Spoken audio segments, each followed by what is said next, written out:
मेरा नाम मायरा है और मेरी उम्र 17 साल है।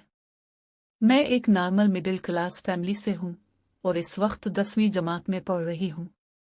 ये कहानी मेरे पहले प्यार की है, एक ऐसा प्यार जो स्कूल की कॉपियों, बारिश के कतरों और छप छप कर मुस्कुराने के लम्हों से जुड़ा है। मेरी पहली बार मुलाकात एहसन से हुई जब वो नया नया हमारे स्कूल में आया था।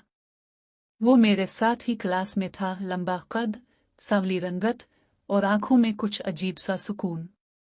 मैं नहीं जानती थी कि वो दिन मेरी पूरी जिंदगी बदल देगा। शुरू शुरू में बस सलाम दुआ थी, लेकिन आहिस्ता आहिस्ता हम एक दूसरे के करीब आने लगे। वो हमेशा मेरे लिए सीट रखता, मेरे सवालों का जवाब देता और मुझे क्लास वर्क में हेल्प करता। मुझे इसका अंदाज, इसकी बातें, यहाँ तक कि इसका खामोश रहना भी अच्छा लगने लगा था। एक दिन बारिश हो रही थी, पूरा स्कूल भीग रहा था और हम दोनों साइंस लैब के पीछे छुपे हुए थे, क्योंकि इस दिन मैडम क्लास में नहीं आई थी। मेरे बाल भीग रहे थे और कपड़े हल्के हल्के जिस्म से चिपक गए थे। वो मुझे देखकर हल्का सा मुस्कुराया और बोला, मायरा, तुम बारिश में बहुत खूबसूरत लगती हो। मेरा दिल जोर जोर से धड़कने लगा। मैंने नजरें झुका ली, लेकिन वो थोड़ा और करीब आ गया। इसकी सांसें मेरी गर्दन से टकरा रही थी। इसने आहिस्ता से मेरे बालों को पीछे किया और मेरे माथे पर एक हल्की सी बोसा दिया।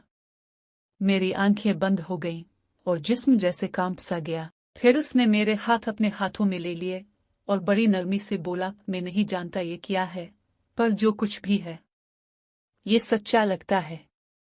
मैं खामोश रही, लेकिन मेरी आंखों से एक कतरा निकल आया, खुशी का। ये पहला मौका था जब किसी ने मुझे इस नज़र से देखा था, इज्जत से, प्यार से। इस दिन के बाद हमारी मुलाकातें अक्सर होने लगी।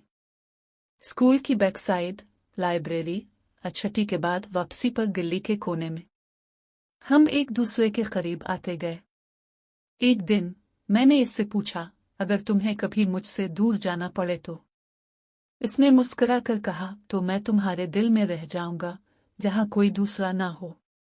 और वाकई वो आज भी मेरे दिल में है।